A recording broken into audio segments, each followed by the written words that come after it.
मसीह में मेरे प्रियो, आप सभी को जय मसीह की। मैं आशा करता हूं कि आप सभी खुश और आनंदित होंगे। मेरे प्रियो, आज का वीडियो बहुत ही खास होने वाला है। मेरे प्रियो, बहुत सारे विश्वासी भाई बहन जो नए नए हैं, उन्होंने पूछा कि पास्टर जी, खजूरी इतवार क्या होता है और क्यों मनाते हैं। और कुछ भाई बहनों ने पूछा कि पास्टर जी, प्रभु यीशु मसीह गधे को क्यों इस्तेमाल किए। मेरे प्रियो, इन सारी बातों को मैं आज इस वीडियो में बताने जा रहा हूं। यदि आपको अच्छे से समझना है तो इस वीडियो के अंत तक जरूर बने रहना होगा। इसलिए आपसे हम्बल रिक्वेस्ट करता हूं कि आप इस वीडियो को ज्यादा से ज्यादा शेयर कीजिए, ताकि जो लोग प्रभु को नहीं जानते हैं और जो नए नए विश्वासी हैं वो नहीं जानते हैं, तो इस वीडियो के माध्यम से उन्हें पता चल जाएगा कि खजूरी इतवार क्या है और प्रभु यीशु मसीह ने गधे को क्यों इस्तेमाल किया। मेरे प्रियो, आपको बता देना चाहता हूं, जो प्रभु यीशु मसीह ने जो गधे का इस्तेमाल किया है, प्रवेश किया है यरूशलेम में, इस यात्रा को विजय यात्रा कहा जाता है। दूसरी बात कि बताया जाता है कि जो प्रभु यीशु मसीह की जो यात्रा थी वो यरूशलेम की वो अंतिम यात्रा थी। कहने का मतलब है कि प्रभु यीशु मसीह का समय बहुत निकट था। प्रभु यीशु मसीह क्रूस के ऊपर चढ़ने वाले थे और क्रूस के ऊपर चढ़ने से पहले उनकी ये इच्छा थी कि मैं यरूशलेम में जाऊं, इसलिए उन्होंने यरूशलेम में प्रवेश किया।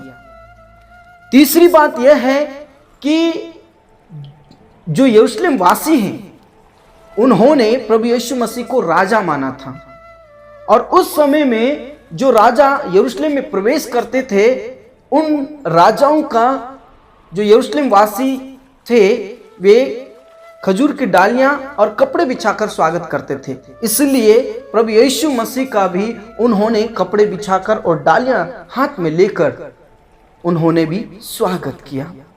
अब बात यह आती है कि प्रभु यीशु मसीह यरूशलेम में प्रवेश करते समय गधे को ही क्यों इस्तेमाल किया।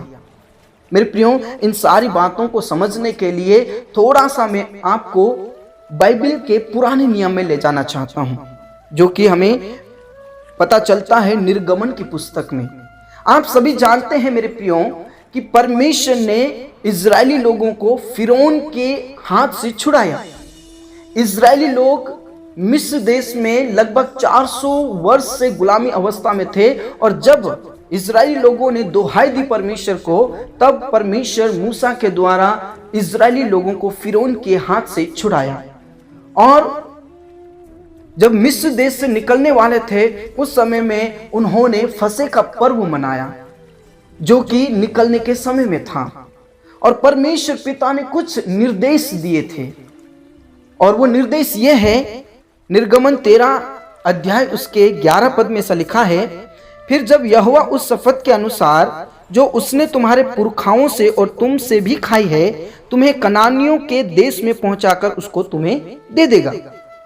12वें पद में ऐसा लिखा है, तब तुम में से जितने अपनी अपनी माँ के जेठे हों उनको और तुम्हारे पशुओं में से जो हों उनको भी यहोवा के लिए अर्पण करना। सब नर बच्चे तो यहोवा के हैं। 13वें पद में ऐसा लिखा है, और गधी के हर एक पहलोटे की संति मेमना देकर उसको छुड़ा लेना, और यदि तुम उसे छुड़ाना ना चाहो तो उसका गला तोड़ देना, पर अपने सब पहलोटे पुत्रों को बदला देकर छुड़ा लेना। यहाँ पर यह लिखा है कि जब तुम यहाँ से निकलो तो परमेश्वर ने यह निर्देश दिए कि तुम्हारी एक ये व्यवस्था है कि जब परमेश्वर के लिए तुम बलिदान करो तो उसके लिए जेठा होना चाहिए, यानी चाहे पशुओं के लिए हो चाहे वो मनुष्य के लिए, क्योंकि सब नर परमेश्वर के हैं।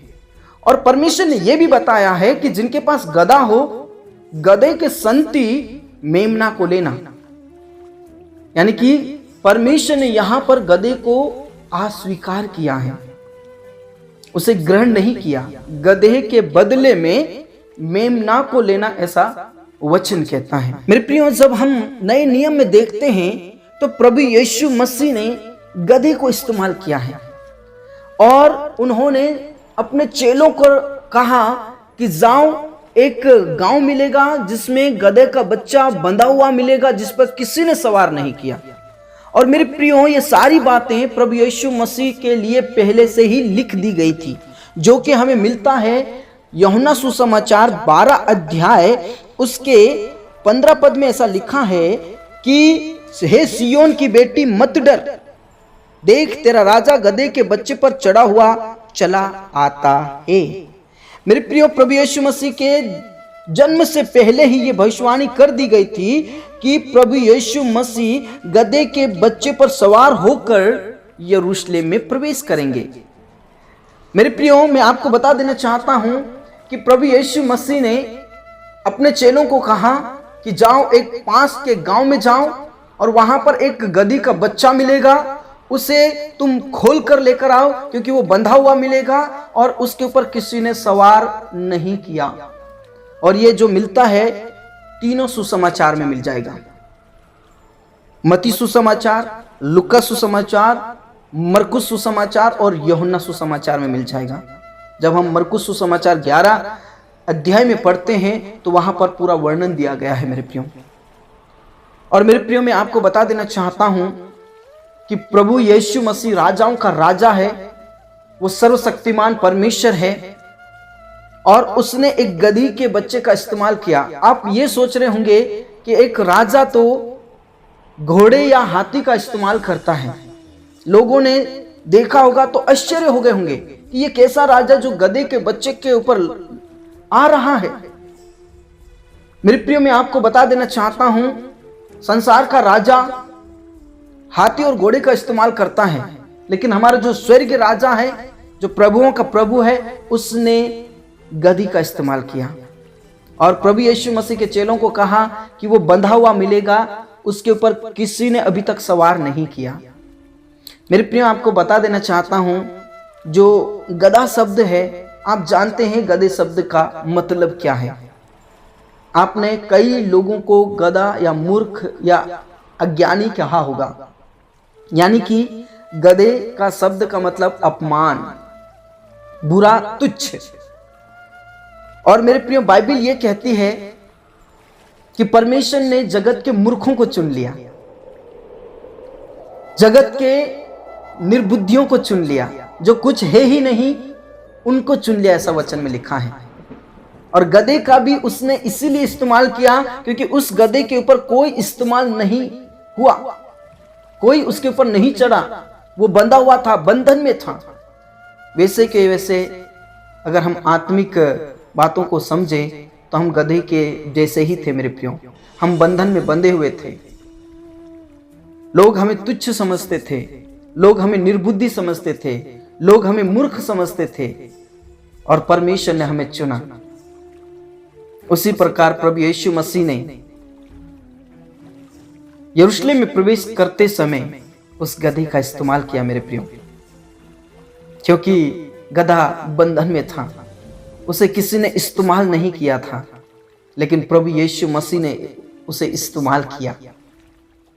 इसलिए उस परमेश्वर ने, उस यीशु मसीह ने गधे को ही चुना, घोड़े और हाथी का इस्तेमाल नहीं किया।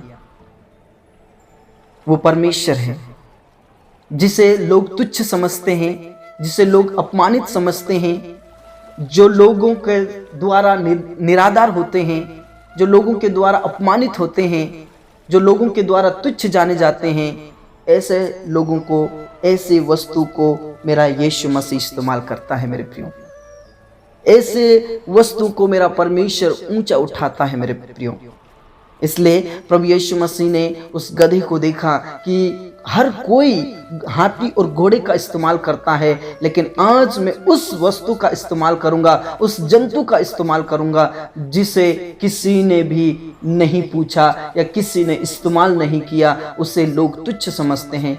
ऐसे को प्रभु यीशु मसीह ने इस्तेमाल किया मेरे प्रियो, और आज उसने मुझे और आपको चुन लिया है, मुझे और आपको उसके लायक बनाया है मेरे प्रियो। इसलिए प्रभु यीशु मसीह ने सिर्फ और सिर्फ गधे का ही इस्तेमाल किया, उसने हाथी और घोड़े का इस्तेमाल नहीं किया।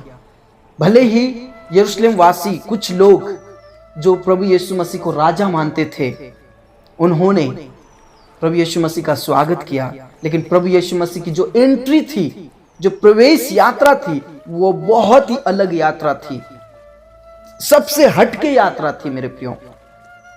और लोग आश्चर्य करने लगे होंगे कि ये कैसा राजा है जिसने गधे का इस्तेमाल किया। लेकिन प्रभु यीशु मसीह ने ऐसे ही लोगों का या ऐसी ही वस्तु का इस्तेमाल करता है जो लोग देखकर आश्चर्य करने लगे, जो लोग देखकर कहने लगे कि ये कैसा परमेश्वर है। मेरे प्रियो, प्रभुओं का प्रभु है वो, जिसने मुझे और आपको, जो हम तुच्छ जाने गए, उनको चुन लिया। मैं आशा करता हूं कि आपको ये वीडियो जरूर समझ में आया होगा कि प्रभु यीशु मसीह ने गधे को ही क्यों चुना और गधे का ही इस्तेमाल क्यों किया। क्योंकि जब हम पुराने नियम में देखते हैं, उस समय में परमेश्वर ने गधे को ग्रहण नहीं किया, अस्वीकार किया, और उन्होंने कहा गधी के जेठे के संति मेमना को लेना। लेकिन जब हम नए नियम में देखते हैं, प्रभु यीशु मसीह उसी गधे को इस्तेमाल किया जिस गधे को किसी ने इस्तेमाल नहीं किया था। वो बंधन में था, वो बंधा हुआ था, ऐसे गधे को उसने इस्तेमाल किया। और आप जानते हैं मेरे प्रियो कि गधा भी बहुत ही खुश हुआ होगा कि राजाओं का राजा, प्रभुओं का प्रभु मेरे ऊपर चढ़ा हुआ है, क्योंकि मुझे कोई इस्तेमाल नहीं करता, मुझे तुच्छ समझते हैं, मुझे मूर्ख समझते हैं, लेकिन आज मैं धन्य हो गया, मैं धन्य हो गई कि मेरा परमेश्वर मुझ पर सवार है। और आज मैं और आप भी धन्य हैं कि लोगों ने हमें अपमान किया, लोगों ने हमें तुच्छ जाना, लेकिन परमेश्वर ने मुझे और आपको यीशु मसीह के द्वारा चुना। प्रभु आप सबको बहुत आज से आशीष दे। बाकी इन सारी बातों से आपकी क्या राय है, आप जरूर हमें कमेंट बॉक्स में दीजिए। हो सकता है मुझसे ज्यादा आप जानते हो, आप हमें कमेंट बॉक्स में जरूर बताइएगा। प्रभु आप सबको बहुत अच्छा आशीष दे। अगले वीडियो में फिर आपके साथ मुलाकात होगी। सबको जय मसीह की।